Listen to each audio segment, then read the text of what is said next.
How's everybody doing this morning? Good? Good? This is a packed house. I'm loving it. I'm Spencer Jones. I am one of the organizers along with Kim and Iana and Tim somewhere back here, and Jessica and Steve and everybody that makes it happen. See a lot of new faces, so we'll kind of go over what 1 million cups is.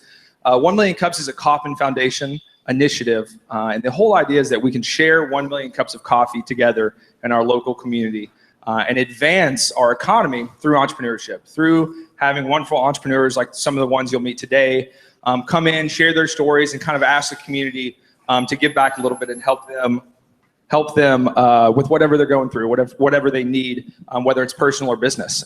Today we have a really special guest. We've got a lot of medical companies, we've got a lot of medical people in the crowd, so this is exciting for me being in healthcare and devices. We've got Dr. Richter. He is currently a surgeon, but got that entrepreneurial itch, and so him and a few founders of his have created a really, really unique, brilliant solution for providing educational material for different surgical procedures, but not just any type of educational material. There's a very high standard that needs to be met, and I'm gonna let him tell you all about that. So without any further ado, Dr. Richter. Thanks. So if you don't mind, bear with me, because it's the first time I've given such a presentation. Now I give presentations all over the world for procedures that I do. I give presentations on the research that I do, but never with respect to a business pitch. So please bear with me. Yesterday I found out I was gonna be doing this. So this is what you're gonna see from our presentation, from yesterday's kind of work put together, okay? So first of all, I am a practicing ENT. I'm a pediatric ENT. I've gone through the training. I work at Children's Hospital. I'm an associate professor. I'm the chief of pediatric ENT here at Children's Hospital. So my partners in this company are also chiefs of their programs in the world of pediatric ENT. The way this company started was we were trying to figure out a way to teach students. The best way that we know how is by showing them, as we are as surgeons, as visual learners. So we wanted to teach them how to do surgery, but not having to watch us the whole time do it. So when a medical student comes into the operating room, they want to have a sense of what's going to happen before they start, so they know what questions to ask. So it began as a training program, but we realized our market was bigger than that. Our market is the patient. Our market is other surgeons who want to learn how Joe Blow does it in Milwaukee versus somebody who does it in Little Rock. So as we developed this concept, it got bigger and bigger. And we sat down, we had a Manhattan, and we started talking about what it could become. We had a company that was willing to work with us in developing the IT component, and ultimately we became a company called GDT Innovations, which was the founding partners. GDT Innovations has a couple of programs, a couple of products that we're rolling out. The first product that we rolled out is Surgeries.com. It is currently an active site. It has 2,000 videos on it. The site is geared towards training students, patients, family members, as well as all other surgeons on how to do surgery or prepare them for the surgery that they're about to have. So for example, on this video here, this is a procedure that was done by myself on an ear tube. Can you make it bigger? Is that possible? Yeah. This is the site itself. It's called Surgeries.com. A student filmed this, and a student received, as it went through the peer review process, a publication for producing this video. Now, that doesn't exist in the world of publications right now. It doesn't exist in the world of journals. So we were the first site in a patent pending process to create a surgical video peer-reviewed process. So it is an automated process. We have a series of reviewers, editors, etc. It's not reproducible. We've acquired a majority of the past presidents of the American College of Surgeons who are our chief editors on this site. The nice thing about it is that anybody who is a surgeon or their trainees can publish on it. So they get credit for it. In today's world of academics, they're trying to achieve the next level of promotion. And to do that, it takes a lot of time to produce and publish.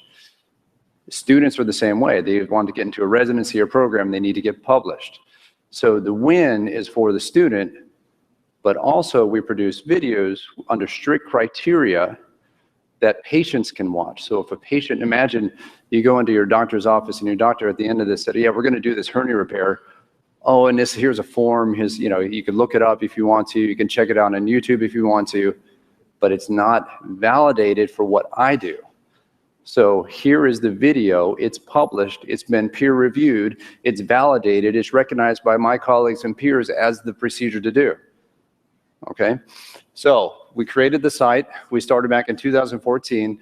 The three of us put it together with another company called Co-Strategics, which was a company outside of Cincinnati, which we basically partnered with to develop it. The site is a peer-reviewed surgical video journal. It's a patent pending process where you can search, just like you would in a YouTube format, certain surgeries. However, if you want to see it as a surgeon, there are only specific videos that were submitted by surgeons that are interested, okay, by surgeons that can only be seen by surgeons within that field. There are also videos that the patients can watch. There are videos that a trainee can watch, but it's determined by the person who's submitting the video. So they select who is going to be submitted to. Our mission was, we wanted to provide, in one word, education to the world. Surgical education, and be the forum for surgical education, not just in this venue, but in other venues, which is the second phase of our company. But this is the first step because we needed to acquire the video network. In the world today, and without using textbooks, students, trainees, even patients are pulling up their phone to look at, okay, not a big textbook, to see how a procedure is done, okay? So we wanted to make sure that it was validated surgeries, and we were focused on educating our target audiences, surgeons, students, trainees, with common and complex surgical procedures. We want to become the go-to place, okay, for surgical education. It does not exist currently. Here's an example of the site. You can look up oral maxillofacial and dentistry. We cover all the surgical fields. All these icons are copyrighted. It's a patent pending format. We serve the surgeons, we serve the trainees, we serve the patients, as I mentioned. The goal really is, it keeps going on me. The goal really is to decrease the use of textbooks. Sorry. The world today is not about surgical libraries. It costs about $500 for a library to own a journal within the institution. They have moved away from that for buying it online. Surgeons themselves do no longer subscribe to journals. All of it's online, okay? Videos have not been produced yet in this arena. This keeps going on me, I think. So the medium for the content really has changed in this world that we live in now.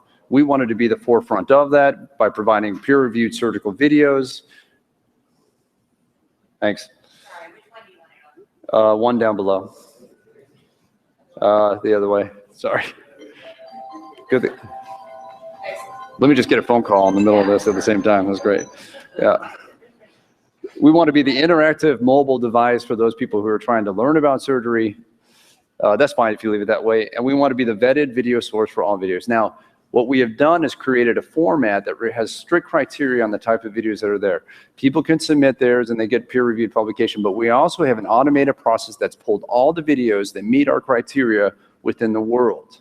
So external related videos that you can share, you can actually rate through our process, and that's part of our patent itself. So what sets us apart? People get academic credit for it, like I mentioned. If you're a student, you're a trainee, you get credit for actually publishing. If you're a surgeon itself, as a matter of fact, I just got promoted to professor this year, and they literally asked me for my surgical, my online publications as part of my promotion and tenure this year. So this, you can do it this way. We're mobilizing to be in all the search engines right now for video, for publications or journal publications.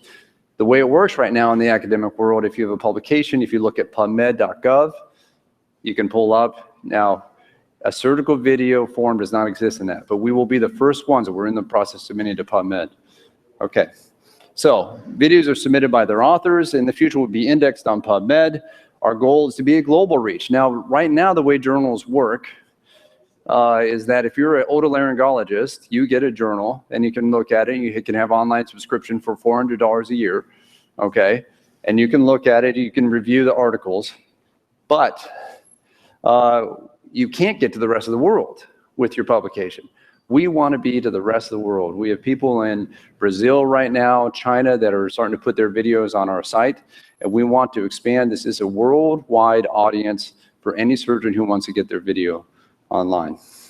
We promote the expertise through a premier group of professionals worldwide via our social media. We want to attract the international attention from all the surgeons, students. We have a blog format that is, as we continue to go through the surgeries and they're getting published, then people can communicate about them.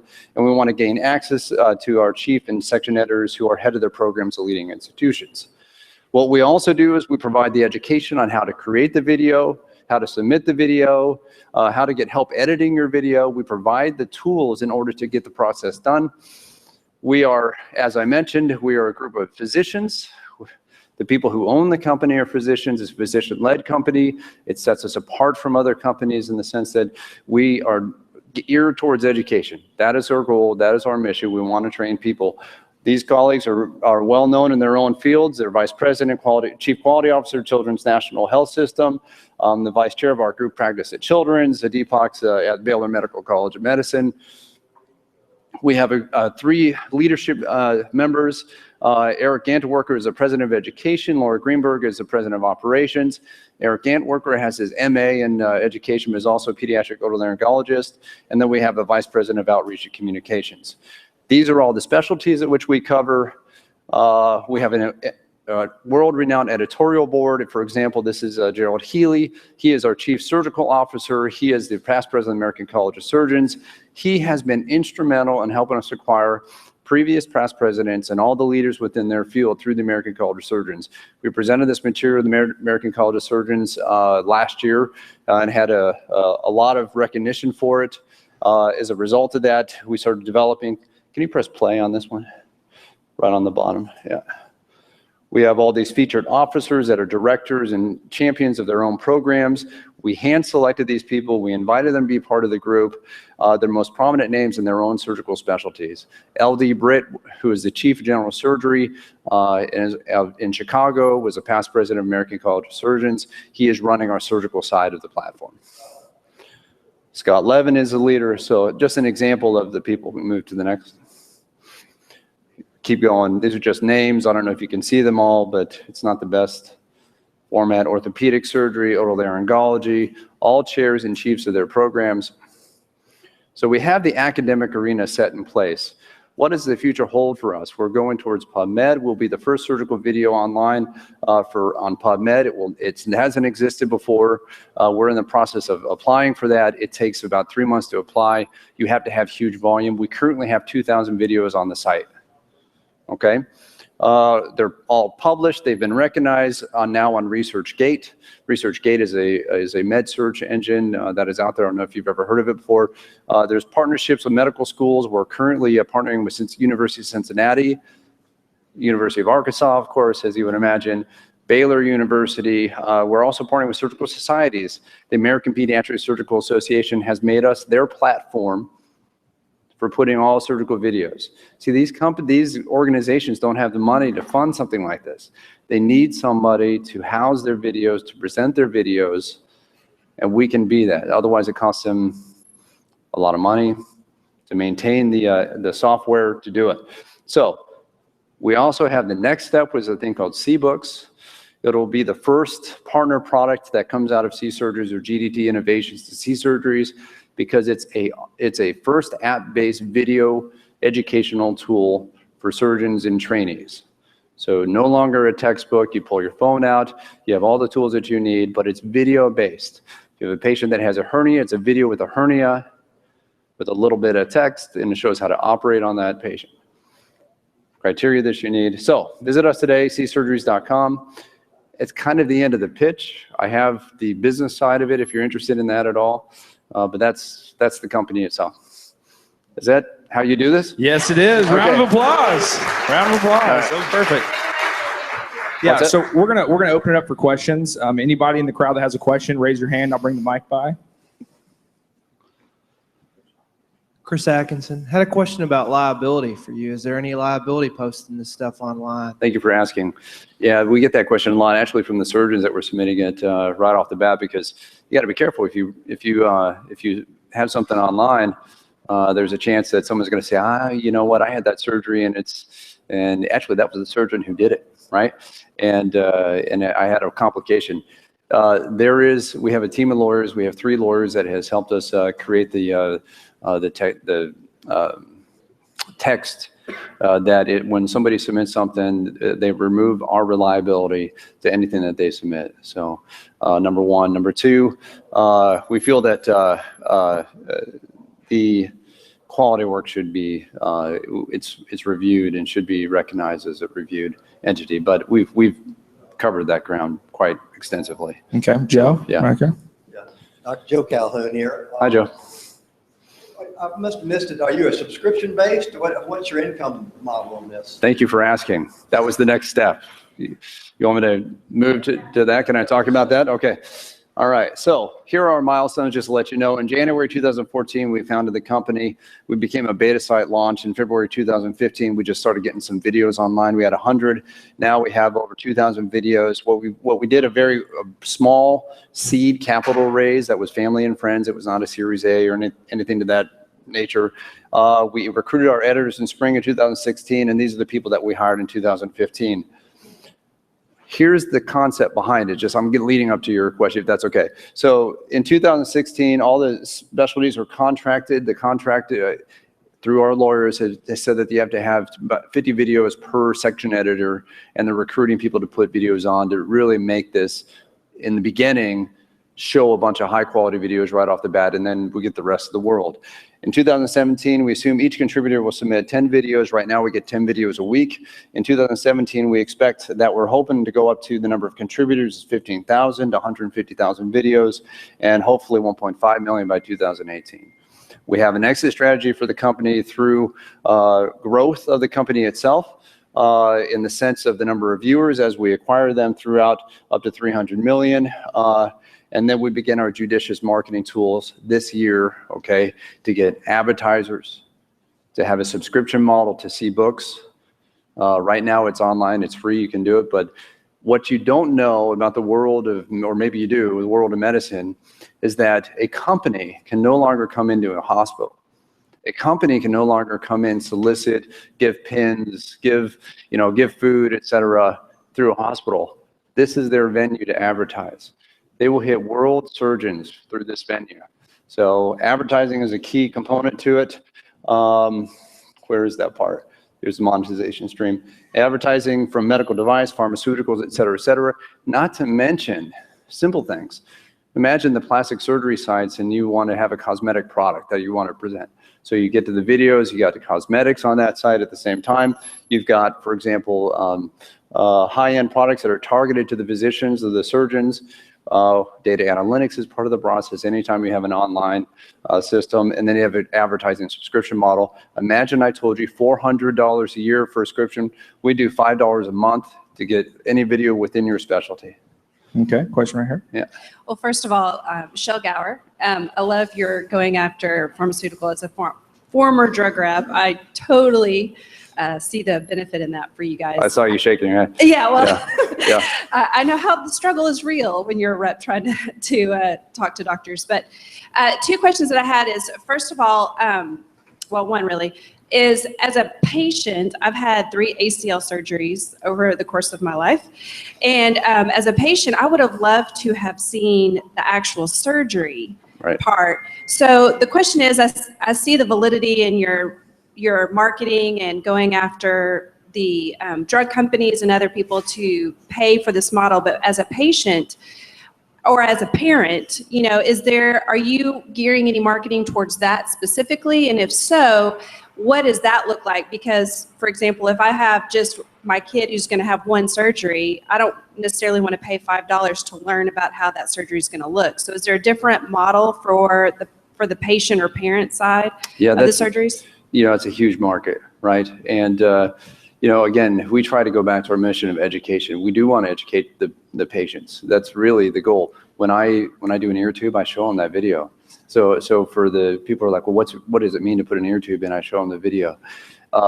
We believe that there's 2 ways of doing that. One would be, and there was a group in New York that contacted us a while back that said, What we'd like to do is have all our surgeons on your site and publish on your site. And then what we'll do is provide you with some sort of fee, okay, or we'll provide you with some revenue for us to use your site so that we can send our patients to it. So that we can actually send our patients when I have a video, or we can stream it in our office. So instead of directly patient, maybe it's the physician's office, surgeon's offices that could show their videos through the site, through a subscription model. Yeah, maybe that's an opportunity. I hate to do it all to the patient because I agree with you. I'm not gonna pay $2 to just see a video. I don't think I can see people doing that. Yeah. Yeah. Yeah. Well, you come. Yeah, I think you like it. Yeah. Sorry. Yeah. Yeah, Khalid from Practech. So, great presentation, great talk. I just want to mention one thing. How about future proofing? So, with introduction of VR, lots of 360 videos are coming out. How's your platform supporting that? Yeah, I think that's great. Right now, we do not support that, but we think there's a healthy partnership in that process, because once you validate this, then you can also validate the VR component. Yeah, I think it'd be a great partnership. We've processed that. I know that avenue is out there. Maybe you're involved in that, but I know it's out there. We've watched some of that stuff, but that takes a lot of time. I can get someone to submit a video within 5 days. So we're going to populate this so it's pretty scalable, pretty quickly scalable, and then that would be the next phase of the educational component. So, but we don't have a team to produce that. We need a team to do it. Yeah. Question in the back. So if companies can no longer come in and solicit to hospitals, are we going to see this crazy boom of doctor startups? You know what I mean? Like, is there going to be startup weekends within inside hospitals that have a bunch of people like you pitching startups? I don't think so. Really? Yeah. And what do you mean by that? What's your vision? Are we now going to actually be on the forefront of entrepreneurs within hospitals? Because if I can't come in and solicit my business, then business will be created like for yourself. You're a doc, right? Yeah. So you created your own startup inside the hospital, as opposed to me being just a business person that's not a doctor that has this idea that comes in and solicits to you. I can't do that now. So we're going to see a bunch of entrepreneurs like have this spirit and say, well, if they can't come in and solicit, we're going to build our own stuff. Yeah, I think yes. Yeah, I would say yes. I think when it comes to what does that look like? Especially with, because that's a crazy shift. With respect to the medical device component, absolutely, yeah. But I think the partnership is available, and I think physicians want to be involved. Here's an example. I'm a good example of it. I can't run this business. I mean, really, we've gotten it pretty far, but that's why I'm here, because I need brilliant minds like you have. I want to base this in Arkansas. I want to make this the company in Arkansas and hire people here. I want to bring people like you who really understand this world in order to build something that we think is a venue, which is altruistic in the beginning, to build an educational tool. I'm not, I've got a day job, right? I want to help build the jobs of others and have other people come and become involved. So maybe. I don't know. I'm pretty happy with what I'm doing. Yeah. So these have all been such good questions. We're going to end this with your ask. You can ask them. The floor is yours to say anything you want. Ask them for, whether it's like you on Facebook or contact them with surgeons, whatever. The floor is yours. So I guess yes, absolutely. Social media is our stream, right? So we have a director of our social media component. Please, if you don't mind, I appreciate going to our site at Surgeries, or Twitter us at Surgeries. We have a Facebook, we have a LinkedIn. Just kind of connect with us, spread the word. That'd be wonderful. That helps us a lot, because it encourages patients to go to the site, encourages surgeons to put their videos on the site. Our job right now is to populate it. Our next phase is monetization. So with respect to the monetization style, we need brilliant minds. We need marketing strategists. We need a CEO. If you know people that are interested in this arena, we are very excited to communicate with them and talk to them. We have gone through one seed round of investment, which is family and friends. We expect to only do one more. And in order to do that, we need great people like you. We need to be connected to the community of the business world, because currently I'm not.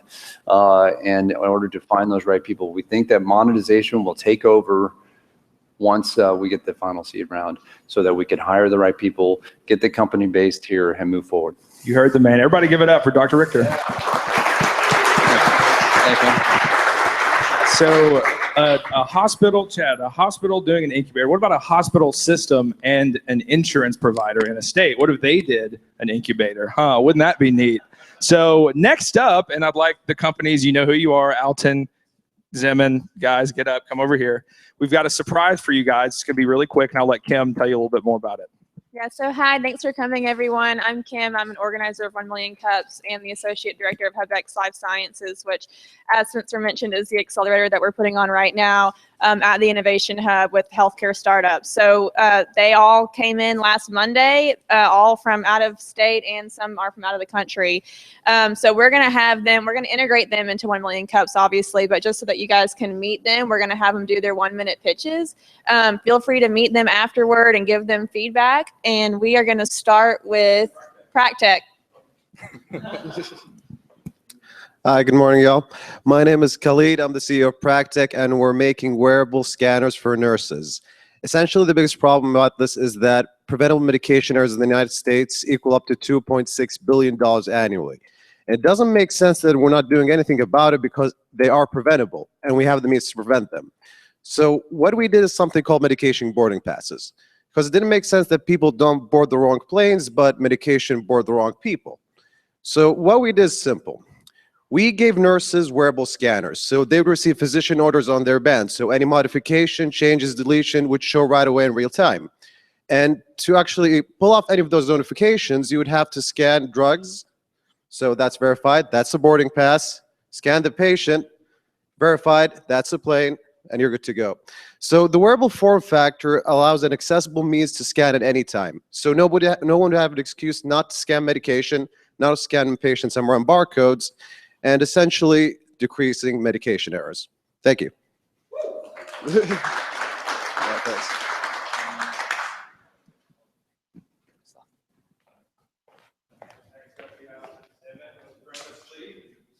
Hey guys, my name is Zim. It's my co-founder Blake, and we are addressing sleep deprivation.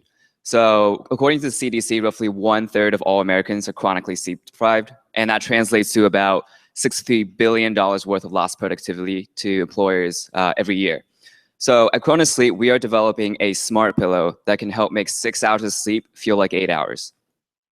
And how we do that is we use specialized sounds. Well, first we track sleep using motion, and then when we detect that the user is asleep, we use specialized sounds that activate the brain in the delta frequency band, and that synchronizes the brainwave activity in these frequencies, which helps the brain to perform its natural restorative processes. Krona also has a proprietary wake-up protocol where we use a higher set of frequency sounds to ease the users into a lighter stage of sleep, and coupled with a silent vibrating alarm that allows us to deliver a better, more refreshing morning to give the users more energy and more effective, productive days. Thanks. All right, next up, Cali Solutions. Good morning, I'm John Kamenetz with Cali Solutions, and we believe that better communication means better healthcare. If you've ever spent any time in a hospital bed and you needed something from a nurse, you've been using 1960s technology. You have a call button. You push a button, a nurse has to come into the room and ask you what you want, and then go out and get whatever you want and bring it back. So patients have this long waiting period, nurses get distracted. 20 patients at once are pushing that button. Nurses are frustrated because they have this workload that they can't manage. These buttons are all going off, and there's this documented problem of nurse alarm fatigue. The more that happens, the more frustrated they are, the more mistakes they make. So what we're proposing is to put a tablet-based interface at the patient's bed. They can push buttons that specifically say what they want, like I want water or I'm in pain. The nurse then knows exactly what to get. And in fact, our system in the back end makes sure that the right nurses get to that patient to deliver what they want. What this means for the bottom line is patients give better scores on HCAHPS, which actually affect up to 5% of the reimbursement companies get. Like us on Facebook, we're Cali Solutions. Thank you very much. Okay, and last we have Alton with Vital Metrics. There are 5 million Americans living with congestive heart failure, and these people are among the most expensive in the healthcare system. They have frequent hospital admissions, and they have relatively high readmission rates, 30-day readmission rates, approaching 25%. And the cost of that in 2011 was estimated at $1.7 billion. I am Alton Reich, and at Vital Metrics, we are changing the future of at-home care for patients living with congestive heart failure by performing daily monitoring with simple, easy-to-use instrumentation and using patented algorithms in the cloud to turn that into quantitative, actionable information that we can provide to cardiologists. We enable them to proactively monitor their patients and bring them into the office in order to adjust their medications, which are used to manage congestive heart failure, prior to the patients feeling bad enough to seek medical care themselves, because as we all know, people are relatively bad at understanding their own internal condition. So by doing this, we estimate that we can reduce hospital readmission rates, we can improve quality of life for these patients, and we can save the entire healthcare system money. Thank you very much. Thank you. Thank you. What a great group of companies we had here today. So I want to make a final announcement before we wrap. Next week, we have a company called Our Tracks. Has anybody here ever hunted? Anybody enjoy hunting? So if you're a landowner and you have large tracts of land and you want to, there's a Monty Python reference, but and you have tracts of land and you want to lease them out to hunt, to fish, to do whatever, you can do that through the company called Our Tracks. So if you want to see them, be here bright and early, 9 a.m. next week. Thank you all for your attendance. This was a great event, and have a great rest of the Wednesday. Coffee and donuts still here.